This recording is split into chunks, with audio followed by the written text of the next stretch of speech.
యేసుక్రీస్తు నామములో అందరికీ వందనములు, శుభములు. ఈరోజు దేవుని వాగ్దానము. వ్యర్థమైన వాటిని చూడకుండా నా కన్నులు త్రిప్పివేయము, నీ మార్గంలో నడుచుకొనుటకు నన్ను బ్రతికింపుము.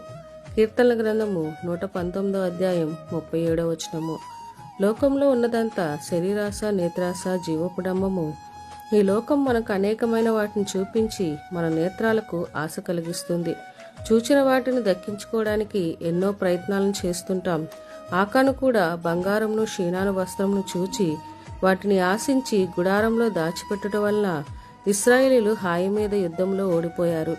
దాని ద్వారా అతని కుటుంబమును అతన్ని లోయలో వేసి రాళ్లతో చంపబడ్డారు.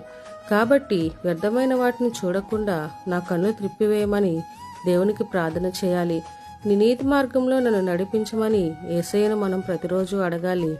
అప్పుడు ఆయన మనల్ని నీతి మార్గంలో నడిపిస్తారు. దేవుడి వాక్యం దీవించునుగాక. ఆమేన్.